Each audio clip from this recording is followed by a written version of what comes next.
Hello everyone, आप सबका BPI spoken पर स्वागत है। और अगर आप चैनल पर पहली बार आए हैं तो चैनल को सब्सक्राइब कर लीजिए। So let's start the class. तो पहले जैसे आप जानते हैं कि हम लोग वोकैब करेंगे, उसके बाद में हम लोग अपना आर्टिकल करेंगे और हाँ, इस बीच में हम स्पेलिंग्स भी करेंगे। सो हमारा फर्स्ट वर्ड है बेनिफिशियरी। बेनिफिशियरी की स्पेलिंग BENE। सो बेन का ही मतलब होता है गुड, अच्छा, जैसे बेनिफैक्टर होता है और दूसरा वर्ड होता है बेनिफिशियरी। तो जो ये बेनिफैक्टर होता है, बेनिफैक्टर, फैक्टर का मतलब होता है कारक। तो benefactor, factor means doer, sorry doer, और बैनी का मतलब क्या हो गया, गुड। सो ऐसा पर्सन जो अच्छा काम कर रहा है, जो आपके परोपकारी होते हैं, जिनको हम लोग फिलेंथ्रोपिस्ट भी कहते हैं, जिनको हम क्या कहते हैं, फिलेंथ्रोपिस्ट। फिलेंथ्रोपिस्ट कौन होते हैं, जो परोपकारी होते हैं, ठीक है। सो बेनिफैक्टर कौन होते हैं, जो अच्छा काम करते हैं, जो दूसरों की हेल्प करते हैं। और बेनिफिशियरी कौन होते हैं, वो जो उस हेल्प को रिसीव करते हैं। So a person or group who receives money, advantages etc. from something। यानी कि बेनिफिशियरी कौन हो गया, वो इंसान या वो ग्रुप या वो इंस्टीट्यूशन जो बेनिफैक्टर, जो हेल्प कर रहा है। तो बेनिफैक्टर दे रहा है ना, ये डोनर हो गया, ये गिव कर रहा है, ये गिवर हो गया, डोनर है ये। तो रिसीवर भी तो कोई होगा, कोई ऐसा भी तो पर्सन होगा ना जो उसको रिसीव करेगा। तो बेनिफिशियरी कौन होते हैं, रिसीवर होते हैं। और बेनिफैक्टर कौन होते हैं, गिवर होते हैं, ये देने वाले हैं। और बेनिफिशियरी रिसीवर, जैसे अगर आपका अकाउंट है बैंक में, तो उसमें भी बेनिफिशियरी होता है कि मतलब आपके बाद में आपके पैसे को कौन यूज़ कर सकता है, इसका लाभार्थी कौन है, किसको इस कौन है जिसको आपके अकाउंट को एक्सेस करने का मिलेगा, उसमें जो फंड्स हैं, जो उसमें पैसे हैं, वो उसको यूज़ कर सकता है, उसका बेनिफिट उसको मिलेगा। जैसे आपके एयर हो गया, एयर कौन होता है, जो जैसे फादर है ना, जो पेरेंट्स होते हैं, तो फिर उनके जो बच्चे होते हैं वो एयर होते हैं, डायरेक्ट उनका जो भी होता है वो बच्चों को चला जाता है। रिसीवर, इनहेरिटर और सक्सेसर। जैसे हर वाइफ, वैसे हम मिस्टेक नहीं हो गई, यहाँ पे हिज वाइफ होनी चाहिए थी, या फिर यहाँ पे हर हस्बैंड करो, इसको थोड़ा हम लॉजिकल नॉर्मल चलते हैं। So her husband was the beneficiary of her will. अब सही है कि जो उसका पति है ना, वो उसकी विल मतलब जो उसकी वसीयत है, उसका बेनिफिशियरी कौन है। यानी अगर मान लो ये लेडी है, तो मान लो लेडी कोई बड़े पोस्ट पे जो भी है, इनका एक विल है, एक वसीयत है। तो अगर इनको कुछ हो जाता है तो इसको रिसीव करने वाले कौन होंगे, उनके हस्बैंड। डन है जी। तो पार्ट्स ऑफ स्पीच क्या हो गया, नाउन हो गया। नेक्स्ट वर्ड है अवेल, ये हम पहले भी कर चुके हैं। अवेल को हम लोग वर्ब एंड नाउन के पार्ट्स ऑफ स्पीच के यूज तरह हम इसे इस्तेमाल कर सकते हैं। अवेल का मतलब होता है किसी भी चीज़ का लाभ या लाभ उठाना, ठीक है। जैसे you can avail this opportunity, आप इस अपॉर्चुनिटी को अवेल कर सकते हैं, मीन्स आप इसका इस्तेमाल कर सकते हैं। तो to make use of something, so help, advantage, benefit, use और गेट। जैसे to avail this offer please click here, आपने ये सेंटेंस कई बार देखा होगा। तो टू अवेल दिस ऑफर, इस ऑफर का लाभ उठाने के लिए यहाँ पर क्लिक करें। तो to avail avail this offer please click here, तो इस ऑफर का लाभ उठाने के लिए यहाँ पर क्लिक करें। टू अवेल, यहाँ पर हमने अवेल क्या हो गया, ये वर्ब हो गया।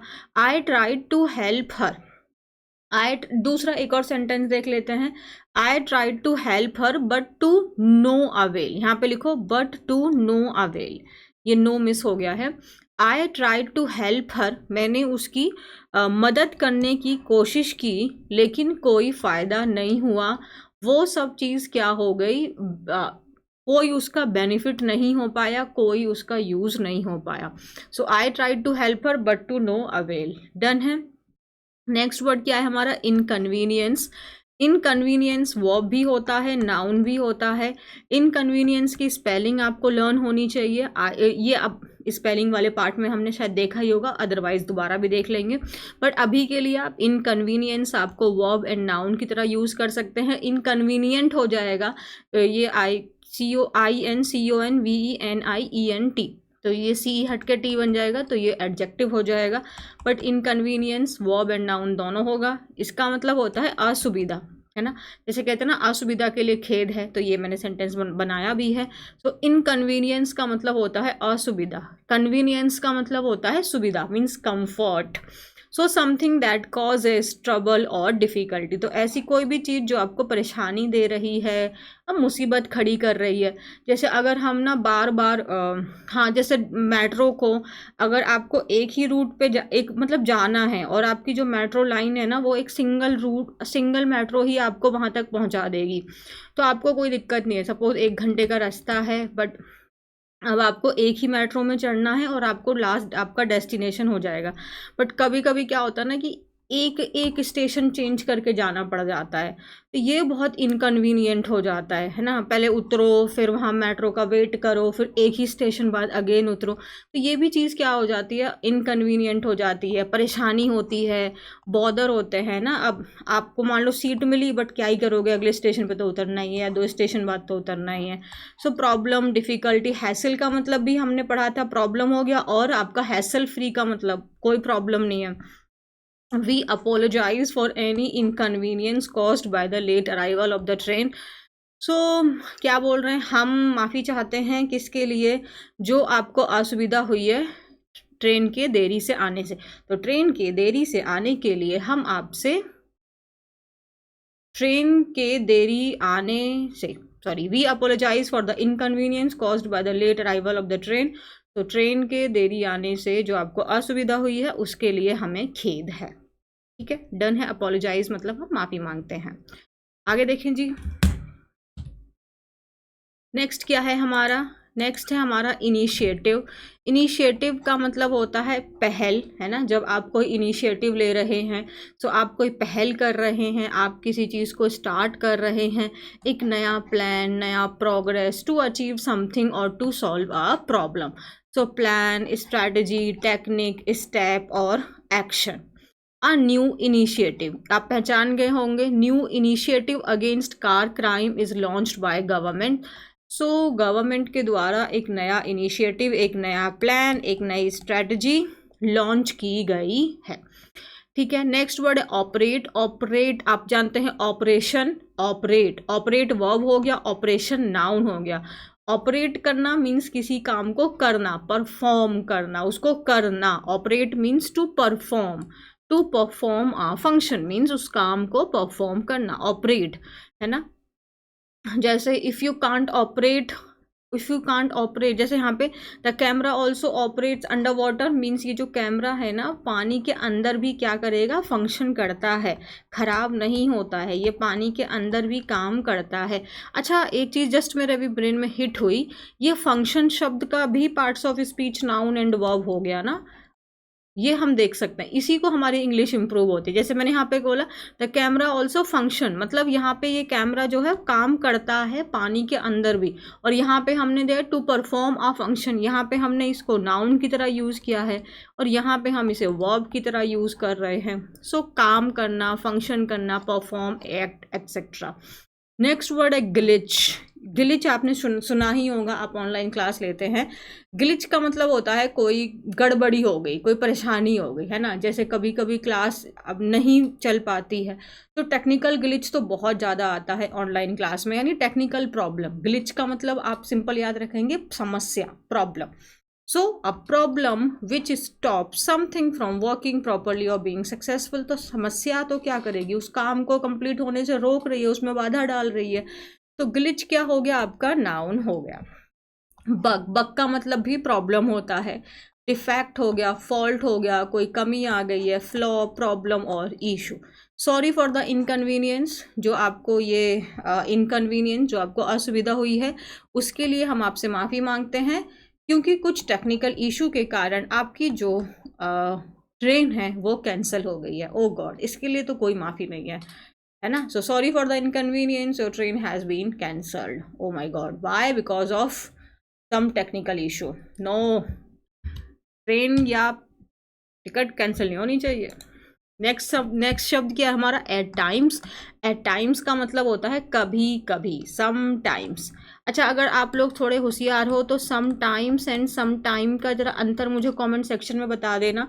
सो एट टाइम्स मीन्स कभी कभी. तो कभी कभी तो समस्याएं हो ही जाती हैं, ठीक है. एवरीवन फील्स, हर कोई महसूस करता है, like a failure eight times. तो सब कभी कभी यानी, है ना, कभी कभी तो ऐसा हो ही जाता है कि हर कोई अपने आप को एक लूजर, एक फेलियर की तरह महसूस करता है. That is so true and that is normal also. But ये थोड़े ही समय के लिए होना चाहिए. अगर ये थोड़ा लंबे समय हो गया तो प्रॉब्लम हो जाती है. नेक्स्ट वर्ड होता है इन वेन. वेन के दो मीनिंग होते हैं. एक तो मतलब होता है जैसे कोई भी चीज़ व्यर्थ हो गई, बेकार हो गई, है ना, वो कोई प्रोडक्टिव ही नहीं है, अनप्रोडक्टिव है, यूजलेस है, पॉइंटलेस, नो रिजल्ट. तो वेन का मतलब ये हो गया कि वो चीज़ क्या हो गई, वो बेकार हो गई, वो खराब हो गई. और एक वेन जो है ना, ये घमंड को दिखाता है, एरोगेंस को भी शो करता है. तो यहाँ पे हमने इसका सिंगल मीनिंग रखा है व्यर्थ वाला, ठीक है. विदाउट सक्सेस और a result. So all the efforts to find him were in vain. तो मतलब कोई लड़का होगा जो खो गया है, उसको खोजने के जो सारे के सारे एफर्ट्स हैं वो व्यर्थ रहे. मतलब वो बच्चा, वो लड़का नहीं मिला. नेक्स्ट वर्ड है हमारा हिंडर. हिंडर का मतलब क्या होता है? किसी भी चीज़ में बाधा डालना. डालना मीन्स ये वर्ब हो गया. So to make it difficult for someone to do something और फॉर समथिंग टू हैपन.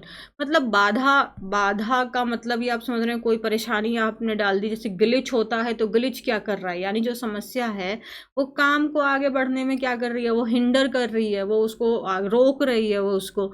सो उसको हैम्पर करना, ऑब्स्ट्रक्ट करना, बाधा डालना. जैसे आपके जो स्पीड ब्रेकर होते हैं, उनका क्या होता है, स्पीड को ब्रेक करना, है ना. आपकी स्पीड में बाधा डाल रहे हैं, आप ऐसे सोच सकते हैं. इनहिबिट करना, उस पर लगाम लगाना, उसको कंट्रोल करना, स्टॉप, रिस्ट्रेन, है ना. So a poor diet can hinder mental and physical growth. बिल्कुल सही बात है. कैन आपका हेल्पिंग वर्ब है, उसके बाद हिंडर हमारा मेन वर्ब है. Poor diet. अच्छा, यहाँ पे एक बात बताओ, क्या इस हिंडर को हिंडर्स बना सकते थे? क्योंकि डाइट तो सिंगुलर है. अगर ये बात आपको समझ में आ रही है तो जरा बता देना. पुअर डाइट, जो हमारी डाइट है अगर वो पुअर है, मतलब उसमें वो सारे न्यूट्रिशंस नहीं हैं, तो ये क्या कर सकती है, जो हमारी मेंटल और फिजिकल ग्रोथ है उसमें बाधा डाल सकती है. हमारी मेंटल और फिजिकल ग्रोथ वो नहीं होगी जो एक्चुअली में होनी चाहिए. तो ये हमने किया. आगे करते हैं. ओके, आगे अब हमें क्या करनी है, स्पेलिंग्स करनी है. So let's focus. तो हमारी पहली स्पेलिंग है मैंडेटरी. MANDATORY. मैंडेटरी को अगर आप ब्रेक करोगे तो MAN आपको सिंगल, फिर डेटरी DA और TORY. आप इसको मिनिमम 5 बार एक साथ में लिखेंगे. कोई बहुत बड़ी बात नहीं है एक बार में 5 बार लिखना. और यही काम 5 बार लिखा और दिन में इसको 5 टाइम्स लिखना है. 5 अलग अलग बार भी लिखना है. एक साथ में 5 बार लिखोगे और एक दिन में 5 बार, यानी टोटल एक दिन में आप 25 टाइम्स इस शब्द को लिखेंगे. बट आप ये मत सोचना कि एक ही बार में 25 बार लिख के भाग जाए. नहीं, अलग अलग 5 टाइम पे आके देखोगे, लिखोगे फ़ोन में कहीं भी. इससे क्या होगा कि वो स्पेलिंग आपके ब्रेन में फिक्स हो जाएगी. सो मैंडेटरी MANDATORY. मैंडेटरी कोई क्या चीज़ होती है, कोई चीज़ जो बहुत कंपलसरी है. ये इसका पार्ट्स ऑफ स्पीच एडजेक्टिव है. नेक्स्ट वर्ड है हमारा इम्प्लीमेंटेशन. सो इम्प्लीमेंटेशन, इम्प्लीमेंट MEN, फिर TA और शन TION. इम्प्लीमेंटेशन, इससे आपको पता है हमें 3 स्पेलिंग्स हो जाएंगी. हम इसे वर्ब, एडजेक्टिव और नाउन तीनों की तरह.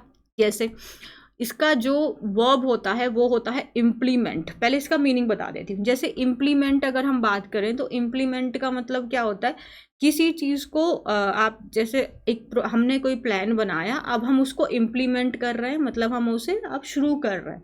एक्चुअली में हम उसे एग्जीक्यूट कर रहे हैं, लागू कर रहे हैं. ठीक है. सो इम्प्लीमेंट करना, जैसे अगर आपने एक प्लान बनाया कि मैंने सुबह 4 बजे सो के उठना है, फिर मैंने योगा करना है, मेडिटेशन करना है, इतने घंटे तक मैंने आज पढ़ाई करनी है, और फिर आपने अगले दिन उस शेड्यूल को आपने फॉलो किया. So you implement your plan. ठीक है. सो इम्प्लीमेंट वर्ब की तरह यूज़ कर देंगे. ठीक है. इम्प्लीमेंट और इम्प्लीमेंटेशन क्या हो गया? इम बहुत सिंपल है. MEN इसमें याद रख लेना MEN और ये जो आपका मैन का सिंगुलर से प्लूरल होता है वो हो गया यहाँ पे MEN, और फिर TION, और इम्प्लीमेंट होता तो IMPLEMENT. डन हो गया. नेक्स्ट वर्ड क्या है? देखो इसमें तो आपका जो हमारा बोलने का तरीका है वो भी हम मिस्टेक करते हैं.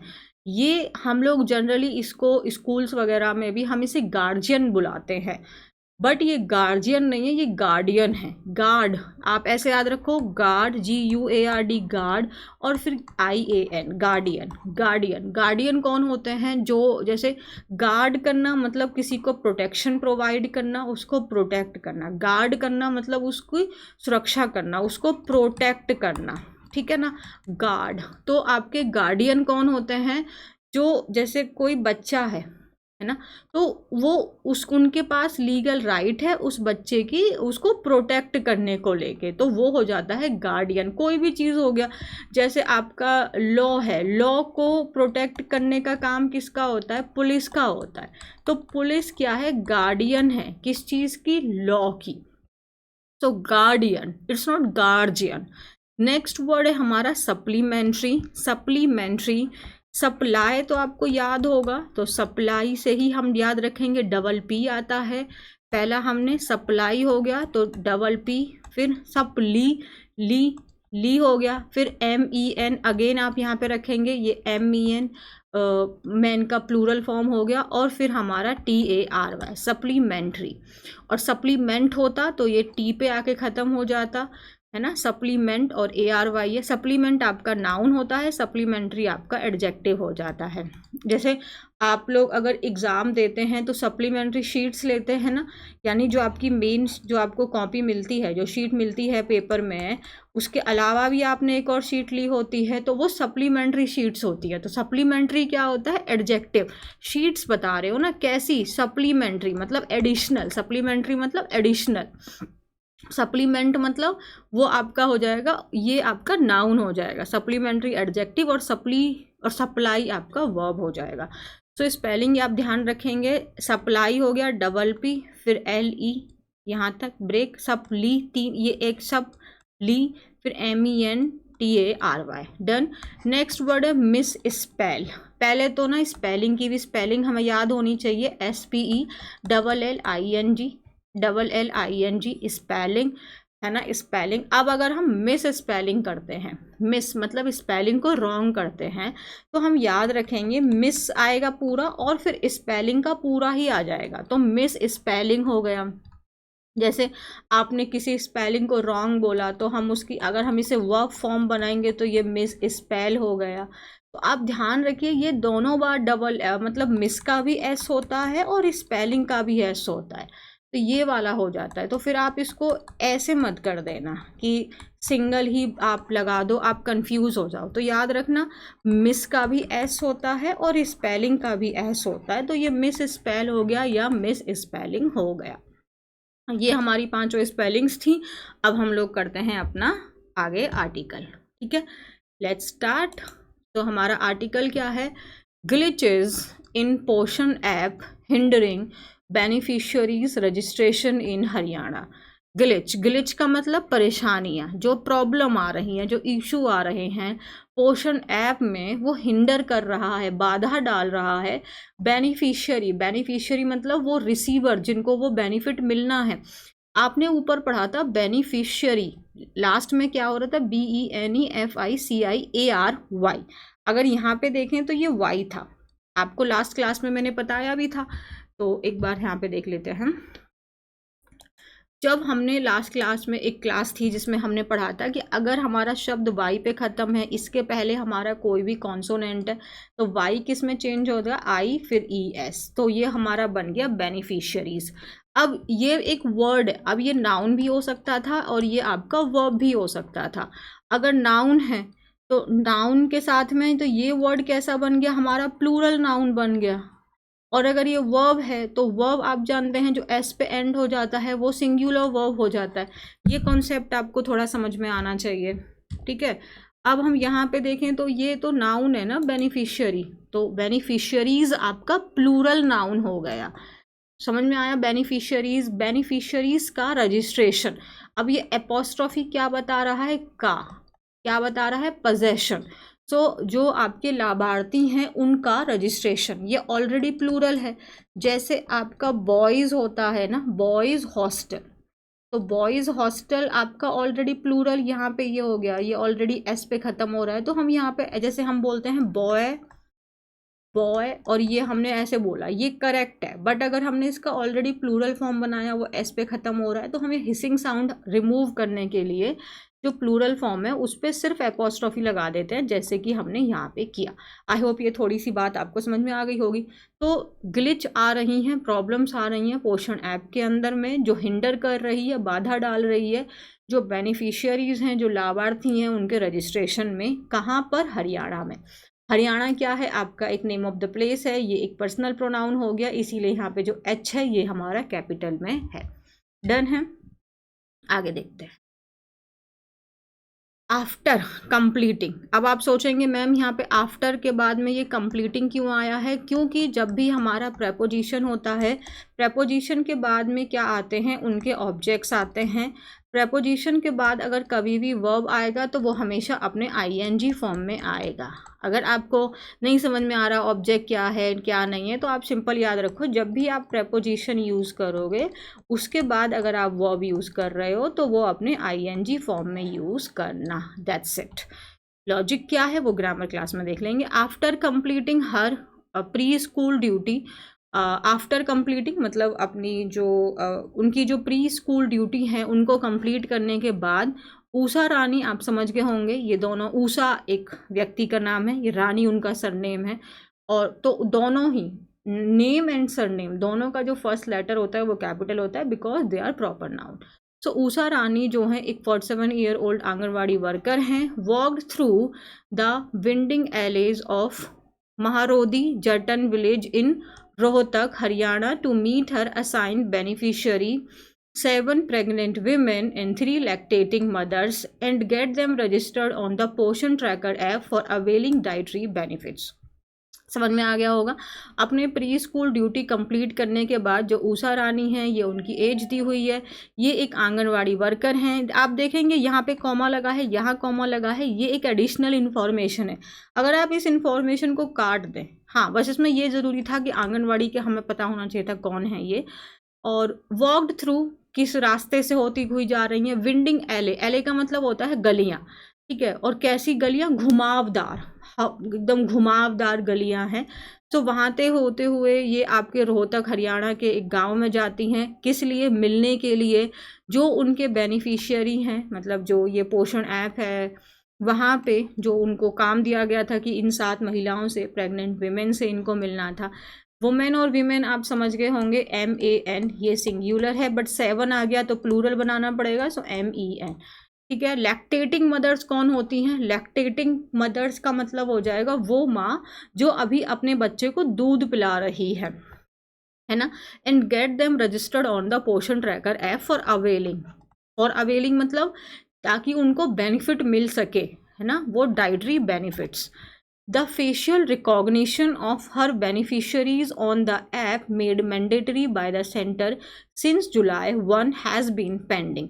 The facial recognition, जो facial recognition है, has been pending। आपको पता है ये सब्जेक्ट ये है, ये सब्जेक्ट है, और उसकी वर्ब यहाँ है हैज़ बीन पेंडिंग। तो फेशियल रिकॉग्निशन किसका, जो वो बेनिफिशियरीज़ हैं, जो ये पोषण जो ये ऐप है, इसको जो इनको बेनिफिट मिलने वाला है, वो बेनिफिशियरीज जो हैं उनको उसको क्या कर दिया था, कंपलसरी बना दिया है सेंटर ने। कब से? जुलाई 1 से। और ये जो फेशियल रिकॉग्निशन है ये अभी भी पेंडिंग में है।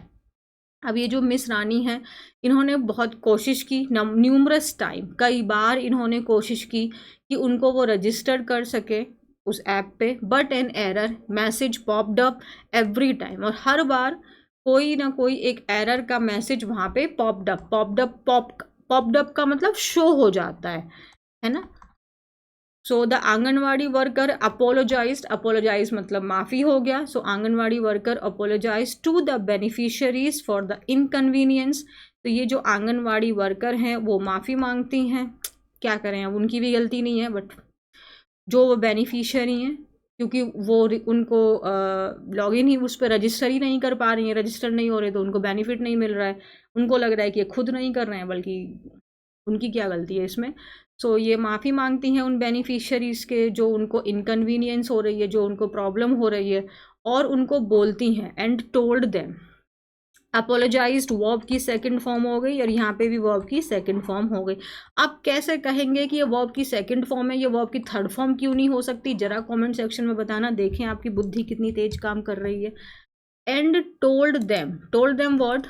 उन्होंने क्या बोला? She would try to get them registered soon so that they can avail themselves of the take home rations and other benefits. She would, उन्होंने क्या बोला कि वो कोशिश करेंगी उनको जल्दी से जल्दी रजिस्टर करने की, ताकि, सो दैट मतलब ताकि वो फ़ायदा उठा सके अपने आप को, है ना। अब सो that they can avail themselves, they can, अब यहाँ पे ये प्लूरल हो गया, तो हम जब यहाँ पे अपना ये ना एक अलग ही कॉन्सेप्ट है कि यहाँ पे देमसेल्व्स क्यों आया, ये हम पढ़ेंगे। ऑफ टेक होम राशन ये एक टाइप ऑफ राशन ही होता है जो जनरली आपका ये प्रेग्नेंट वीमेन, लैक्टेटिंग मदर्स और जो आपके 6 ईयर एज के कम बच्चे होते हैं उनको दिया जाता है, ताकि उनके जो डाइट है उसमें और थोड़े सप्लीमेंट्स ऐड किए जा सके। The union ministry of women in development has direct करना मीन्स आदेश दिया है आंगनवाड़ी वर्कर्स को कि वो कंप्लीट करें ऑथेंटिकेशन ऑफ बेनिफिशियरीज। ऑथेंटिकेशन मतलब उनकी कि वो जेन्युइन है कि नहीं है ना, वो उनको उनके जेन्युइन एंड फेक को, ताकि उनकी ऑथेंटिकेशन कि हाँ वो जेन्युइन है, उसको आपका क्या करना है, डिजिटलाइजेशन करना है, विच इंक्लूड्स, अब ऑथेंटिकेशन के लिए क्या चाहिए आपको, आपका फेशियल रिकॉग्निशन होना चाहिए, आधार, KYC। मैंने आपसे पूछा था KYC का फुल फॉर्म क्या होता है, आपने बताया नहीं। KYC का मतलब होता है नो योर कस्टमर, कि अपने कस्टमर को जानिए, ठीक है। सो KYC, अब बता देना KYC क्या होता है रे बबुआ।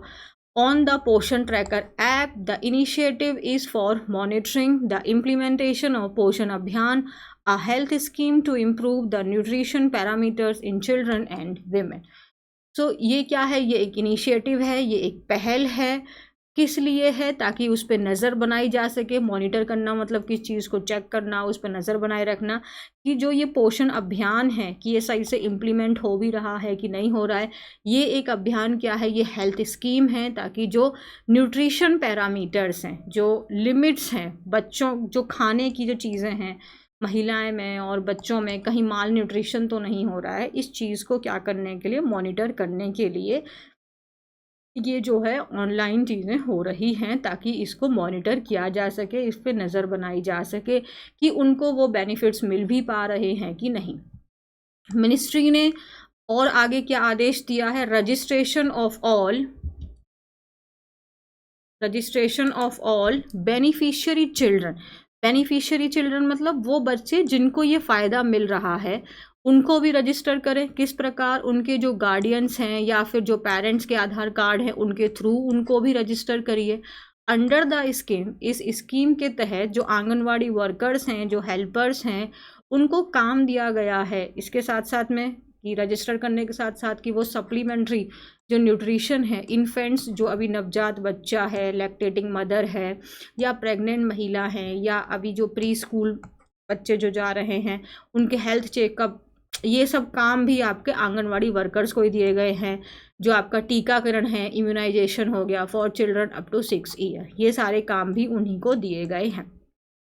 आगे क्या है जो आपकी आंगनवाड़ी वर्कर है वो कहती हैं, getting the beneficiaries registered on the app is not as easy as it seems. आगे वो कहती हैं getting the beneficiaries registered on the app, कि जो बेनिफिशियरीज हैं उनको ऐप में रजिस्टर करना वो इतना भी आसान नहीं है जितना वो प्रतीत होता है।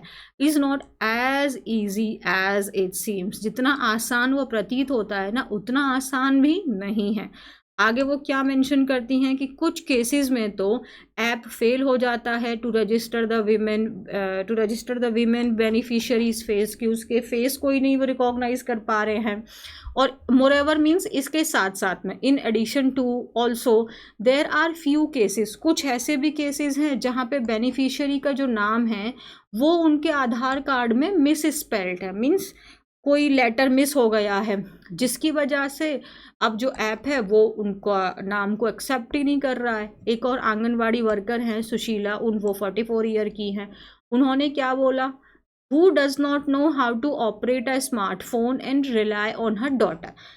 Who does not know how to operate a smartphone, उनको नहीं पता कि स्मार्टफोन को कैसे यूज़ किया जाता है। अब वो किसके ऊपर निर्भर है, अपनी बेटी के ऊपर। हाँ, आप लोग को पता होगा ना, रिलाई का मतलब क्या होता है, किसी के ऊपर निर्भर होना, डिपेंड होना उसके ऊपर। और इसका क्या बताया था, काउंट भी बताया था, है ना। और रिलाई के साथ में फिक्स प्रपोजिशन का क्या लगाते हैं, ऑन। अब आप देखोगे ना, अगर आपको वोकैबुलरी ठीक से नहीं आती है तो आप सिंपल आर्टिकल भी नहीं रीड कर पाओगे, तो ध्यान दो। सो यहाँ पे समझ में आया। वो अपनी एक और आंगनवाड़ी वर्कर हैं जिनको स्मार्टफोन ठीक से अप्लाई यूज़ करना नहीं आता है, और वो अपनी डॉटर के ऊपर में रिलाय हैं, निर्भर हैं कि वो उनको मदद करें। आगे क्या बोलती हैं कि poor internet connectivity at some places and technical glitches in the app at times are other hurdles. इसके साथ साथ में पुअर इंटरनेट कनेक्टिविटी है ना, और कुछ कुछ जगहों पे क्या होता है, टेक्निकल प्रॉब्लम्स आती हैं, तो ये भी कभी कभार क्या करती हैं, ये भी कुछ समस्याएं हैं। डन यहाँ तक। आगे देखें, in some cases, in one case, एक केस में हमने कोशिश की। आप देखोगे ट्राई, आप जैसे कोशिश करोगे तो आपको कुछ बहुत बड़ी नहीं है, वाई पे ख़त्म हो रहा है, और इससे पहले क्या है, कॉन्सोनेंट है, तो वाई को हटा के आई लगाया, और हमने इसका सेकंड फॉर्म बनाया तो ट्राइड हो गया। अगर हम इसका फिफ्थ फॉर्म बनाते तो ट्राइज हो जाता। वी ट्राइड, सेकेंड फॉर्म है ये। We tried for more than 30 minutes to get the facial recognition of the beneficiary done. मतलब एक केस में तो हमने 30 मिनट तक कोशिश करते रहे कि उसका फेशियल रिकॉग्निशन हो जाए। We attempted multiple angles and locations but in vain, said miss Sushila. We attempted, हमने कोशिश की, मल्टीपल एंगल मतलब अलग अलग एंगल से हमने उनकी फ़ोटो लेने की कोशिश की, अलग अलग लोकेशन पे, लेकिन इन वेन मीन्स कोई भी फ़ायदा नहीं हुआ। Pregnant women in the village who did not wish to be named said, तो एक प्रेग्नेंट महिला है विलेज में, उन्होंने कहा कि मेरा नाम नहीं आना चाहिए। My husband has lost his mobile phone, मेरे पति का मोबाइल फ़ोन खो गया, मेरा आधार कार्ड उसी नंबर से लिंक था। As I do not have a phone, क्योंकि मेरे पास फ़ोन नहीं है तो मेरे हस्बैंड के नंबर से ही मेरा आधार कार्ड लिंक था, अब उनका नंबर खो गया है। To register on the Poshan app my husband's number must be active, तो पोषण ऐप पे रजिस्टर करने के लिए जो मेरे हस्बैंड का नंबर है वो एक्टिव होना चाहिए। I have stopped receiving the dietary supplement as I am not registered on the app. So अब क्योंकि अब मैं उस पर रजिस्टर्ड नहीं हूँ तो इसीलिए अब जो मेरे को डाइटरी सप्लीमेंट्स आ रहे थे वो बंद हो गए हैं। अब डिजिटल डिवाइड, अब ये जो डिजिटलाइजेशन है इससे चीज़ें सुधर रही हैं कि प्रॉब्लमेटिक हो रही हैं, let's see. While the ministry has maintained that integrating technology into its programs ensure that benefits reach the last mile swiftly and transparently। तो वाइल, जबकि जो आपकी मिनिस्ट्री है वो क्या कोशिश कर रही है कि इंटीग्रेट करना मीन्स जोड़ना, कनेक्ट करना टेक्नोलॉजी को उनके प्रोग्राम से, ताकि वो सुनिश्चित कर सकें कि जो बेनिफिट्स हैं, जो फ़ायदा है वो हर जगह पहुँचे, और वो भी बहुत तेज़ी से और एकदम ट्रांसपेरेंट, एकदम पारदर्शिता के साथ, उसमें कोई भी करप्शन ना हो, ताकि वो मॉनिटर कर सकते हैं हाँ लोगों तक डायरेक्ट बेनिफिट पहुँच रहा है कि नहीं। लेकिन तो लाभार्थी हैं, जो बेनिफिशियरीज हैं, देखो ये प्लूरल हो गया तो यहाँ पे वो प्लूरल आ गई, that digitization has only increase their problem, कि जो ये डिजिटलाइजेशन है इसने सिर्फ इनकी प्रॉब्लम्स को क्या किया है, इंक्रीज किया है। तो दो अलग अलग बातें होगी, मिनिस्ट्री के हिसाब से तो ये पॉजिटिव है, बट लोगों के हिसाब से उनको वो बेनिफिट नहीं मिल पा रहा है, उनको प्रॉब्लम क्रिएट हो रही है। According to Comprehensive Modular Survey Telecom 2025 by the Ministry of Statistics and Program Implementation, 74.2% of women in rural Haryana have access to a mobile phone against 94% men। मतलब आदमी जो हैं वो उनके पास में 94% मैन, अगर 100 मान लेते हैं तो 100 में से 94% मैन हैं जो फ़ोन यूज़ कर रहे हैं, बल्कि लेकिन जो महिलाएं हैं वो 74.2% ही हैं।